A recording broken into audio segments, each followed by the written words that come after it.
ஓம் சாந்தி. அவ்யக்த முரளி 19/5/1983. அவ்யக்த பாப்தாதா, மதுபன்.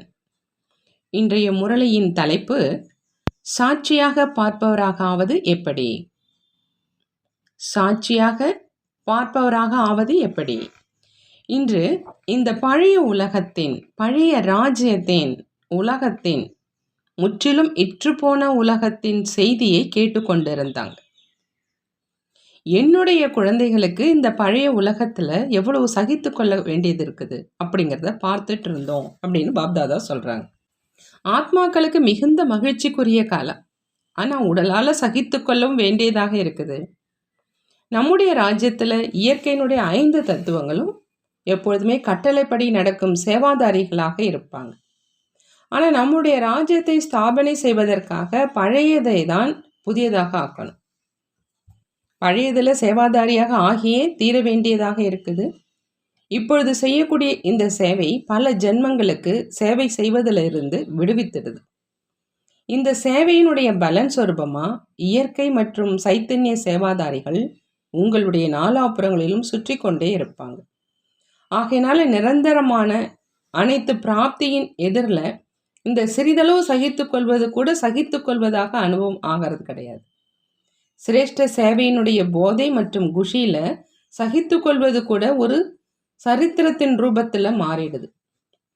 பாகவதம் உங்கள் அனைவரினுடைய சகித்து கொள்ளும் சரித்திரத்தின் நினைவு காவியம்.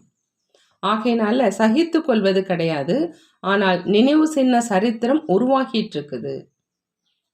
இதுவரையிலும் பகவானனுடைய குழந்தைகள் தந்தையை சந்திக்கணும் அப்படிங்கிற அந்த அன்புல என்னென்ன செஞ்சாங்க அப்படிங்கிற இதே மகிமையை கோபி வல்லபவரின் கோபியர்கள் என்ன செஞ்சாங்க அப்படிங்கிற அந்த மகிமையை கேட்குறீங்க. ஆகினால இது சகித்து கொள்வது அல்ல, ஆனால் சகித்து கொள்வதுதான் சக்திசாலியாக ஆக்கி கொண்டு இருக்குது. சகித்து கொள்ளும் சக்தி மூலம் மாஸ்டர் சர்வ சக்திவானாக ஆகிறீங்க. சகித்து கொள்வதாக அனுபவம் ஆகுதா அல்லது விளையாட்டாக அனுபவம் ஆகுதான்னு பாபா கேட்குறாங்க. மனமும் எப்பொழுதுமே நடனமாடிக்கொண்டே இருக்குது இல்லையா? மனதினுடைய குஷி இந்த கொஞ்சம் கொஞ்சம் சகித்து கொள்வதையும் குஷியில் மாற்றிடுது. உடலும் உன்னுடையது, மனமும் உன்னுடையது. அப்படின்னா யாரிடம் உன்னுடையது அப்படின்னு சொல்கிறீங்களோ அவருக்கு தெரியும். நீங்களோ விலகி இருப்பவராகவும் அன்பாராகவும் இருங்க. விலகி இருப்பவராகவும் அன்பானவராகவும் இருங்க. எந்த நேரம் உடலினுடைய கணக்கு வழக்கை முடிக்கும் பங்கை செய்கிறீங்களோ அந்த நேரம் பாபா நீங்கள் உண்டு, உங்கள் காரியம் உண்டு, உங்களுக்குத்தான் தெரியும் அப்படிங்கிற அந்த நிரந்தர நினைவில் மட்டும் இருக்கணும்.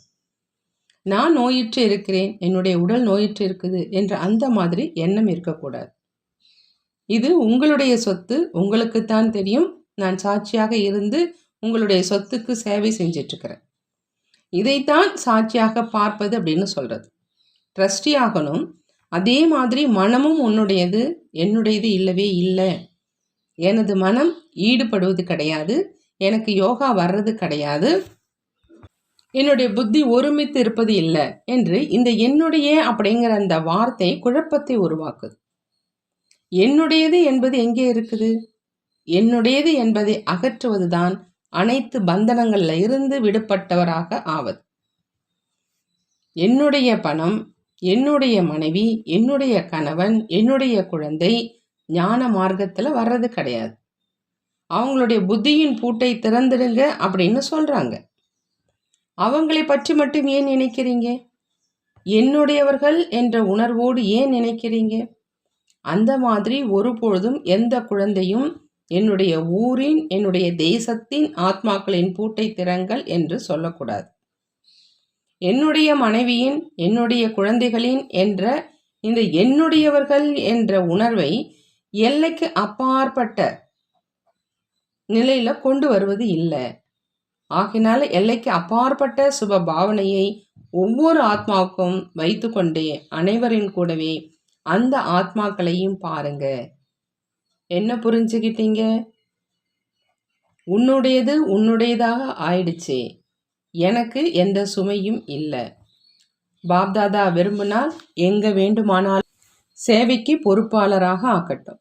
உடல் மூலம் சேவை செய்விக்கட்டும், மனம் மூலமாக மன சேவை செய்விக்கட்டும், எங்கே வேண்டுமானாலும் வைக்கட்டும், எந்த அறையில் வேண்டுமென்றாலும் வைக்கட்டும், சாதாரண கஞ்சி வேண்டுமென்றாலும் அருந்த கொடுக்கட்டும், அல்லது 36 வகை உணவை உண்ண கொடுக்கட்டும். ஆனால் எப்போ என்னுடையது என்று எதுவும் இல்லையோ, உன்னுடையதை நீங்கள் பார்த்துக்குங்க, நீங்கள் ஏன் யோசிக்கிறீங்க அப்படின்னு பாபா கேட்குறாங்க. பகவான் தன்னுடைய குழந்தைகளை எப்பொழுதும் உடலால், மனதால், பணத்தால், பொருளால் நன்றாக வச்சுப்பார். இது தந்தை அளிக்கக்கூடிய உத்தரவாதம். பிறகு நீங்கள் ஏன் சுமையை தூக்குறீங்க? அன்று கூட சொன்னோம் இல்லையா, அனைத்தும் உன்னுடையது என்று கூறுபவர்களாக இருக்கிறீங்க அப்படின்னா தந்தை என்ன அருந்த கொடுக்கிறாரோ அதை சாப்பிடுங்க, குடிங்க மற்றும் சந்தோஷமாக இருங்க. நினைவு செய்யுங்க, நீங்கள் செய்ய வேண்டியது இந்த வேலை மட்டும்தான். மற்ற அனைத்து வேலைகளையும் தந்தை அவரே செய்து விடுவார். ஒரே ஒரு வேலையையோ செய்ய முடியும் தான் இல்லையா? என்ன வேலை அது? என்னுடையது என்று எப்பொழுது சொல்றீங்களோ அப்பொழுது மனம் சஞ்சலம் அடையுது. இது கஷ்டமான விஷயம் என்று தான் யோசிக்கிறீங்க. கடினம் ஒன்றுமே இல்லை, ஆனால் அதை நீங்கள் கடினமாக ஆக்கிடுறீங்க. கடினம் கிடையாது, கடினமாக ஆக்கிடுறீங்க. என்னுடையது என்ற உணர்வு அதை கடினமாக ஆக்கிடுது. மேலும் உன்னுடையது என்ற உணர்வு சுலபமாக ஆக்கிடுது. உலக நன்மைக்கான பாவனை வைத்தீர்கள் என்றால் உலக நன்மைக்கான காரியம் விரைவிலேயே முடிவடைந்துவிடும். மேலும் தன்னுடைய ராஜ்யத்தில் சென்றுடுவீங்க. அங்கே இந்த மாதிரி விசிறியை வீசிக்கொண்டிருக்க மாட்டீங்க. இப்போ வெப்பம் அதிகமான காரணத்தினால எல்லார் கையிலும் பல வண்ணங்களான விசிறி கொடுக்கப்பட்டிருந்தது. பாபா சொல்கிறாங்க, அங்கே இயற்கை உங்களுக்கு விசிறும். ஒவ்வொரு வைரமும் அந்த அளவு ஒளி வீசும். அது இந்த காலத்து லைட்டை விட அதிசயமான லைட்டாக இருக்கும். எப்பொழுதும் உங்கள் மாளிகையில் 9 வண்ணங்களின் வைரத்தின் ஒளி பரவி இருக்கும். எவ்வளவு நல்ல லைட்டாக இருக்கும் அப்படின்னு யோசிச்சு பாருங்க. 9 வண்ணங்கள் கலந்த ஒளி எவ்வளோ நன்றாக இருக்கும். மேலும் இங்கே பார்த்தீங்க அப்படின்னா ஒரு வண்ண லைட்டு கூட அணைந்து எரிந்து விளையாட்டு செய்து கொண்டு இருக்குது. ஆகையினால சேவை காரியத்தை நிறைவேற்றி முடிவு செய்யுங்க. நீங்கள் சம்பன்னம் ஆனீர்கள் அப்படின்னா அனைத்து சுகங்கள் நிறைந்த ராஜ்யம் கண்டிப்பாக வந்துவிடும் அப்படிங்கிறாங்க. புரிந்ததா அப்படின்னு கேட்குறாங்க. இன்று அனைவரும் செல்வதற்கான நாள். பாப்தாதாவும் விரைவில் செய்தால் அப்போதுதான் நீங்களும் செல்வீங்க. இப்போது ட்ரெயின் கூட்டத்தில் செல்ல வேண்டியதாக இருக்குது. பிறகு உங்களுடைய மாளிகையில் முன்னுக்கும் பின்னுக்கும் அநேக விமானங்கள் நின்று கொண்டிருக்கும். ஓட்டுநருக்காகவும் காத்திருக்க வேண்டாம். சிறு வயது பருவத்திலேயே இயக்க முடியும். சின்ன குழந்தையும் பொத்தானை அமுக்குவார், உடனே பறந்து சென்று விடுவார். விபத்து ஏற்படாது. விமானங்களும் தயாராகி கொண்டிருக்கின்றன. ஆனால் நீங்கள் அனைவரும் எவரடியாக ஆயிடுங்க. சொர்க்கமோ தயாராகவே இருக்குது. விஸ்வகர்மா கட்டளையிடுவார். மேலும் மாளிகைகள், விமானங்கள் தயார். ஈஸ்வரிய மந்திர சக்தியின் பிராப்திகளினுடைய நகரம். அனைவரும் விசிறியை அசைத்து கொண்டிருந்தார்கள். இதுவும் நல்ல காட்சி தான். புகைப்படம் எடுக்க போகிறாங்க. இந்த மாதிரி பல வண்ணங்கள் அடங்கிய விசிறியை வீசுறவங்க அடங்கிய சபையை வேறு எங்கும் பார்த்திருக்க மாட்டீர்கள் அப்படின்னு பாபா சொல்கிறாங்க. எப்பொழுதும் உங்களுடையது உங்களுக்குத்தான் தெரியும் அப்படிங்கிற அந்த திட எண்ணம் வைத்திருக்கும். எப்பொழுதும் எல்லைக்கு அப்பாற்பட்ட அனைத்து ஆத்மாக்களுக்காக சுப பாவனை வைத்திருக்கும். எப்பொழுதும் நினைவு மூலம் ஒவ்வொரு காரியத்தையும் நினைவு சின்னமாக்கக்கூடிய அந்த மாதிரி எவரடி குழந்தைகளுக்கு பாப்தாதாவினுடைய அன்பு நினைவுகள் மற்றும் நமஸ்காரம். நாமும் நம்மளுடைய பாப்தாதாவுக்கு அன்பு நினைவுகள் மற்றும் நமஸ்காரம் செய்வோம். ட்ரைனிங்கில் இருக்கக்கூடிய குமாரிகளோடு அவ்யக்த பாப்தாதா சந்திக்கிறாங்க. பாபா கேட்குறாங்க, நீங்கள் அனைவரும் தன்னை தந்தையின் வலது கரம் அப்படின்னு நினைக்கிறீங்களா அப்படின்னு.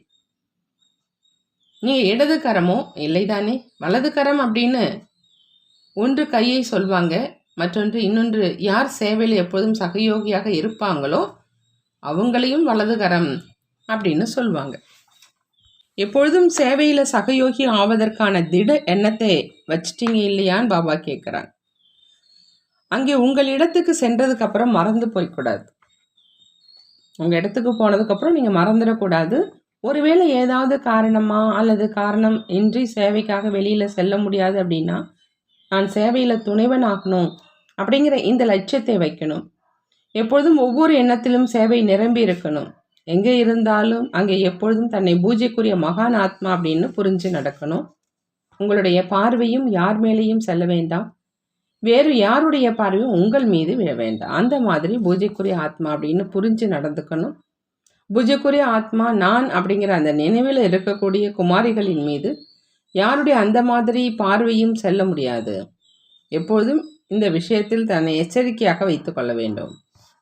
ஒருபொழுதும் தன்னை மதிப்பற்ற நினைவில் வைக்கக்கூடாது. பிரம்மகுமாரியாகவும் ஆயிட்டேன் அப்படின்னு ஒருபொழுதும் அப்படி அலட்சியமானவராக ஆகாதீங்க. இப்பொழுது தாதி ஆகிட்டேன், தீதி ஆகிட்டேன் என்றெல்லாம் கிடையாது. இதுவோ சொல்வதற்காக அப்படி சொல்கிறோம். ஆனால் நீங்கள் சிரேஷ்ட ஆத்மா, பூஜைக்குரிய ஆத்மா, சக்தி ரூப ஆத்மா. சக்தியின் மேல் யாருடைய பார்வையும் வர முடியாது. ஒருவேளை அந்த மாதிரி யாருடைய பார்வையாவது போச்சு அப்படின்னா அவங்க எருமை ஆகிவிட்டார் என்று காண்பிக்கிறாங்க. மேலும் எருமை கருப்பாக இருக்கும், அதனால் எருமை ஆகிவிட்டார் என்றால் கருப்பான ஆத்மா ஆகிவிட்டார். மேலும் எருமை புத்தி என்றால் கல் புத்தி ஆகிடும். ஒருவேளை யாருடைய அதாவது தீய பார்வை செல்லுது அப்படின்னா அவங்க கல் புத்தி எருமை புத்தி உள்ளவராக ஆக்கிடுறாங்க. ஏன் யாருடைய பார்வையாவது செல்லணும்? இதில் குமாரிகளுடைய பலகீனம் என்று தான் சொல்வோம். பாண்டவர்களுக்கு ஒருவித பலகீனம், குமாரிகளுக்கு ஒருவித பலகீனம் ஆகினால தன்னை சோதனை செய்யுங்க. உங்கள் மீது யாருடைய பார்வையும் பட்டிடக்கூடாதே அப்படின்னு தாதி தீதிகளுக்கு பயம் இருக்குது. ஒரு பொழுதும் யார் மீதும் பிரபாவம் அடையக்கூடாது. அந்த மாதிரி உறுதியானவர்கள் தான் நீங்கள் இல்லையா? இவங்க மிக நல்ல சேவாதாரி, இவங்க சேவையில் துணையாக இருந்து நல்ல உதவி செய்கிறவங்க, இவரோ அவ்வளவு சேவை செய்கிறார் என்று அந்த மாதிரி எண்ணம் இருக்கக்கூடாது. தந்தை சேவிக்கிறார், நான் இந்த அளவு சேவை செய்கிறேன் என்பதில்லை. தந்தை என் மூலமாக சேவிக்கிறார், ஆகையினால நீங்களே பலகீனமாக ஆகாதீங்க. மேலும் பலகீனம் ஆவதற்கு மற்றவர்களுக்கு வாய்ப்பு கொடுக்காதீங்க. இந்த விஷயத்தில் உங்களுக்கு எவர் மீதும் புகார் வரக்கூடாது. பாண்டவர்களும் மிக சாதுரியமானவர்களாக இருப்பாங்க. ஏதாவது நல்ல நல்ல பொருட்களை கொண்டு வருவாங்க. சாப்பிடும் பொருட்கள், அணியும் பொருட்கள் கொண்டு வருவாங்க. இதுவும் மாயாதான். அந்த நேரம் அவங்க மாயாவினுடைய வசமாகி இருப்பாங்க. ஆனால் நீங்களும் மாயாவை பகுத்தறிகிறவங்க தான் இல்லையா அப்படின்னு பாபா கேட்குறாங்க. அந்த பொருளை பொருள் என்று நினைக்காதீங்க. அது பாம்பு. பாம்பு கடிப்பதாக கண்டிப்பாக தீண்டும் இல்லையா? எப்பொழுதும் இந்த அளவு கடுமையான பார்வை வைப்பீங்களோ அப்போதான் பாதுகாப்பாக இருப்பீங்க. இல்லை அப்படின்னா எவர் மீதாவது மாயா பிரவேசமாகி தன்னுடையவராக ஆக்குவதற்கு மிகுந்த முயற்சி செய்யும். எப்படி தொடக்க காலத்தில் சின்ன சின்ன குமாரிகளிடம் இவ்வளோ மிளகாய் சாப்பிடணும், இவ்வளோ தண்ணீர் குடிக்க வேண்டியதாக இருக்கும், பயப்படக்கூடாது. பயந்தீங்க அப்படின்னா மாயா வரும், பெரிய பெரிய ரூபத்தில் வரும் அப்படின்னு பாப்தாதா சொன்னார். ஆனால் பகுத்தறிகிறவங்க எப்பொழுதும் வெற்றி அடையவர்களாக இருப்பாங்க, தோல்வி அடைய மாட்டாங்க. நீங்கள் அனைவருமே பகுத்தறியும் சக்தியை தாரணை செஞ்சுருக்கீங்களா அல்லது செய்யணுமா பாருங்க. இப்போது உங்கள் அனைவருடைய புகைப்படமும் பிடிக்கப்பட்டு விட்டுச்சு. உங்களுடைய அனைவருடைய புகைப்படமும் எடுக்கப்பட்டு இருக்குது. உறுதியாக இருங்க. குமாரிகள் ஒருவேளை இந்த விஷயத்தில் சக்தி ரூபம் ஆக்கிட்டாங்க அப்படின்னா ஆஹா ஆஹா அப்படிங்கிற கைத்தட்டல்கள் இருக்கும். பாப்தாதாவும் வெற்றி மலர்களை தூவுவாங்க. இப்போது ரிசல்ட்டை பார்ப்போம். அந்த மாதிரி ஆஞ்சநேயர் மாதிரி ஆகணும். தேவையான நேரத்தில் புரிந்து கொள்ளும் விவேகம் வந்துடுவதும் அதிர்ஷ்டசாலியினுடைய அடையாளம். தேவையான நேரத்தில் பழம் கொடுக்கும் மந்திரத்தை மதிப்புள்ளது என்று கூறப்படும். உலகத்தில் என்னதான் இருக்குது? கவலை மற்றும் துக்கத்தை தவிர வேறு எதுவுமே இல்லை. எனவே உறுதியான முடிவு எடுக்க சொல்கிறாங்க பாபா. ஏதாவது நல்ல கவர்ந்திழுக்கும் பொருட்கள், ஏதாவது கவர்ந்திருக்கும் நபர் எதிரில் வந்தாலும் கவரப்படக்கூடாது. எண்ணம் கனவுல கூட கடந்த காலத்து விஷயங்கள் நினைவுக்கு வரக்கூடாது. அது முந்தைய ஜென்மத்தின் விஷயமாக ஆயிடுச்சு, அந்த மாதிரி அதை பற்றி யோசிக்கவும் கூடாதுன்னு சொல்கிறாங்க பாபா. அடுத்ததாக பார்ட்டிகளோடு சந்தித்து கொண்டே அமிர்த வேலை ஆயிடுச்சு. பாருங்க, பகலை இரவாக, இரவை பகலாக ஆகிட்டீங்க. இதுதான் கோபகோபியர்களுடைய மகிமை. நீண்ட நடனம் செய்து செய்து இரவிலிருந்து பகலாகிடுச்சு. இது உங்கள் அனைவரின் மகிமை இல்லையா? நீங்கள் எப்போதும் தந்தையினுடைய அன்பில் மூழ்கி இருக்கும் அன்புக்குரிய ஆத்மாக்கள் இல்லையா? எவ்வளவு குழந்தைகள் அன்பானவர்களோ அதை விட பல மடங்கு தந்தை அன்பானவர். அந்த மாதிரி அனுபவம் ஆகுதுதான் இல்லையா அப்படின்னு பாபா கேட்குறாங்க. பாபா சொல்கிறாங்க, நினைக்க மட்டும் செய்யுங்க, ஒரு வினாடியில் தந்தை ஆஜராயிடுவாங்க. நல்ல சேவாதாரி இல்லையா? அனைவரையும் விட துரிதமாக செய்யும் சேவாதாரியாக தந்தை தான் இருக்கிறாங்க. மற்றவங்க வருவதில் நேரம் எடுத்துப்பாங்க, எழுந்து தயாராகி பிறகு நடந்து வந்து சேருவாங்க. தந்தையும் எப்பொழுதுமே எவரடியாக இருக்கிறார். எப்பொழுது அழைத்தாலும் ஒரு வினாடிக்கும் குறைந்த நேரத்தில் வந்து சேர்ந்துடுவார். அனைவரினுடைய சேவைக்காக எப்பொழுதும் ஆஜராக இருக்கிறார். ஒருபொழுதும் தொந்தரவும் செய்வது கிடையாது. இப்பொழுது கூட பாருங்க, எவ்வளோ நேரம் அமர்ந்திருந்தாரோ அவ்வளோ நேரம் அன்பில் மூழ்கியிருந்து அமர்ந்திருந்தாரா அல்லது களைப்படைந்து விட்டாரா? பாப்தாதா குழந்தைகளை பார்த்து பார்த்து பார்த்து குஷி அடைகிறாங்க. அனைத்து குழந்தைகளையும் திருப்திப்படுத்தணும் அப்படிங்கிற அந்த ஒப்பந்தத்தை தந்தை எடுத்திருக்கிறார் என்றால் ஒப்பந்தத்தை முழுமையாக செய்வார் இல்லையா? எப்பொழுதும் ஒவ்வொரு குழந்தையும் ஒருவர் இன்னொருவரை விட பிரியமானவர். யாருமே பிரியமற்றவராக இருக்க முடியாது. குழந்தைகள் எப்படி பிரியமற்றவர்களாக இருக்க முடியும்? அனைவரும் ஒருவர் இன்னொருவரை விட முன்னுக்கு இருக்கிறாங்க. அனைத்து குழந்தைகளும் ராஜா குழந்தைகள், பிரஜை குழந்தைகள் இல்லை. உங்களுடைய ஜட விக்கிரகங்களுக்காக பக்தர்கள் கண் விழிச்சிருக்கிறாங்க. எப்பொழுதாவது நீங்கள் செய்திருப்பீர்கள். அதனால் தானே பக்தர்கள் நீங்கள் செய்ததை அப்படியே செய்கிறாங்க. இந்த கண் விழித்திருப்பது இரட்டை வருமானம் செய்யும் கண் விழித்தல். தற்சமயமும் வருமானம் ஆனது, மேலும் தற்சமயத்தின் ஆதாரத்தில் எதிர்காலமும் சிரேஷ்டமானது. அந்த மாதிரி நாம் நன்மை செய்யும் ஆத்மாக்கள். ஒவ்வொரு விஷயத்திலும் நன்மை அடங்கி இருக்குது. தீமையோ ஏற்படவே முடியாது. ஏன் அப்படின்னா, நன்மை செய்யும் தந்தையின் குழந்தைகளாக ஆகிட்டீங்க. வெளிமுகமாக தீமை ஏற்பட்ட காரியமாக தென்படலாம். உதாரணமாக, விபத்து ஏற்பட்டது என்றால் நஷ்டமானது இல்லையா? மனிதர்களோ தீமை ஏற்பட்டுடுச்சு அப்படின்னு சொல்லுவாங்க. ஆனால் அந்த தீமையிலும் சங்கமயுக ஆத்மாக்களுக்காக நன்மை நிரம்பி இருக்குது. நஷ்டமும் ஈட்டிலிருந்து முள்ளாக ஆயிடுது. பெரிய நஷ்டத்திலிருந்து குறைந்த நஷ்டம் ஆயிடுது. இதிலேயும் நன்மை இருக்குது என்று நினைத்து முன்னேறி சென்று கொண்டே இருங்க. அந்த மாதிரி நன்மை பயக்கும் ஆத்மா என்று தன்னை புரிந்து நடந்துக்குங்க. தந்தை தனக்கு சமமாக ஆக்கிவிட்டார். தந்தை நன்மை செய்பவர் என்றால் குழந்தைகளும் நன்மை செய்கிறவங்க. குழந்தைகளை தந்தையோ தன்னை விட முன்னுக்கு வைக்கிறார். இரட்டை பூஜை உங்களுக்கு இருக்குது. இரட்டை ராஜ்யம் நீங்கள் செய்கிறீங்க. இந்த அளவு போதை மற்றும் இந்த அளவு குஷி எப்பொழுதும் இருக்கட்டும். ஆஹா, நான் சிரேஷ்ட ஆத்மா. ஆஹா ஆஹா, நான் புண்ணிய ஆத்மா. ஆஹா ஆஹா, நான் சிவசக்தி. ஆஹா அப்படிங்கிற இந்த நினைவிலேயே எப்பொழுதும் இருங்கங்கிறாங்க பாபா. நல்லது. உங்கள் அனைவருடைய வீடு மதுபன் பரந்தாமம் வீடு செல்வதற்காக மதுபன் வீட்டிலிருந்து தான் அனுமதி சீட்டு கிடைக்கும். பௌதிக முறையில் மதுபன் வீடு, மேலும் உடலற்ற ஆத்மாக்களின் உலகம் பரந்தாமம். உங்களுடைய உண்மையான வீடு மதுபன். இங்கிருந்து எங்கு சென்று கொண்டு இருக்கிறீர்களோ அது உங்களுடைய சேவாஸ்தானம்.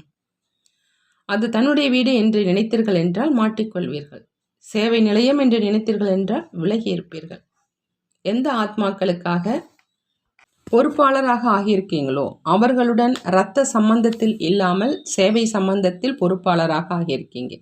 சேவையினுடைய சம்பந்தம் எப்பொழுதும் நினைவு மற்றும் சேவையில் இருந்தீர்கள் என்றால் பற்றுதலை வென்றவராக சுலபமாகவே ஆயிடுவீங்க. நல்லது. விசேஷ சேவாதாரி அப்படின்னா ஒவ்வொரு காரியத்திலும் விசேஷத்தை காண்பிப்பவர். அனைவருமே சேவாதாரி தான். ஆனால் விசேஷ சேவாதாரி விசேஷத்தை காண்பிப்பார். எப்பொழுது ஏதாவது சேவை செய்தாலும் திட்டம் உருவாக்கினாலும் சேவையில் என்ன விசேஷத்தை கொண்டு வந்தோம் என்று இதைத்தான் யோசிங்க. விசேஷ சேவை செய்கிறதுனால விசேஷ ஆத்மாக்கள் பிரசித்தி ஆகிடுறாங்க. ஆகினால ஏதாவது அந்த மாதிரி விசேஷ காரியம் செய்து அதன் மூலம் இயல்பாகவே விசேஷ ஆத்மா ஆகிடணும் அப்படிங்கிற அந்த லட்சியத்தை எப்பொழுதும் வைங்க. தந்தை மற்றும் பரிவாரத்தின் எதிரில் வந்துடணும். எப்பொழுதும் ஏதாவது விசேஷத்தை காண்பிப்பவராக இருக்கணும். விசேஷம்தான் விலகி இருப்பவராகவும் அன்பானவராகவும் ஆக்குது இல்லையா? ஆகினால ஒவ்வொரு காரியத்திலும் விசேஷத்தின் புதுமையை காண்பீங்க. உண்மையான சேவாதாரி தன்னுடைய சக்திகளின் சகயோகத்தினால் அனைவரையும் முன்னேற்றம் அடைய செய்து கொண்டே இருங்க. இந்த சேவையிலேயே எப்பொழுதும் முழுமையாக ஈடுபட்டிருங்க அப்படிங்கிறாங்க பாபா. நல்லது. வரதானம்: தியாகம் மற்றும் தபஸ்யாவின் சகயோகத்தினால் சேவையில் வெற்றி அடையக்கூடிய நிரந்தர தபஸ்வி மூர்த்தி ஆகுக. நிரந்தரமாக தபஸ்வி மூர்த்தியாக ஆகணும் அப்படின்னா பாபா சொல்கிறாங்க, தியாகம் மற்றும் தபஸ்யாவினுடைய சகயோகத்தினால் சேவையில் வெற்றி அடையணும். சேவாதாரி அப்படின்னா தியாகமும் இருக்கணும் மற்றும் தபஸ்வி மூர்த்தியாகவும் இருக்கணும். தியாகம் மற்றும் தபஸ்யா அந்த இரண்டினுடைய சகயோகத்தினால் சேவையில் எப்பொழுதுமே வெற்றி கிடைக்கிது. தபஸ்யா அப்படின்னா ஒரு தந்தையை தவிர வேறு யாரும் இல்லை அப்படின்னு இருக்கிறது. இந்த நிரந்தர தபஸ்யா செஞ்சுக்கிட்டே இருந்தீங்க அப்படின்னா உங்களுடைய சேவை ஸ்தானம் தபஸ்யா குண்டமாக ஆயிடும். விட்டில் பூச்சிகள் தானாகவே வருகிற மாதிரி தபஸ்யா குண்டத்தை உருவாக்குங்க. மனசக்தி மூலம் செய்யும் சேவையினால சக்திசாலி ஆத்மாக்கள் பிரத்யட்சம் ஆவாங்க. இப்பொழுது மனசக்தி மூலம் நிலத்தை பரிவர்த்தனை செய்யுங்க. வளர்ச்சி அடைவதற்கான விதி இதுதான். சுலோகன்: பணிவு மற்றும் தைரியத்தின் சக்தியின் மூலம் கோப அக்னியை சாந்தமாக ஆக்கிடுங்க. பணிவு மற்றும் தைரியத்தின் சக்தி மூலம் கோப அக்னியை சாந்தமாக ஆக்கிடுங்க. நல்லது. ஓம் சாந்தி. நன்றி பாபா. நன்றி.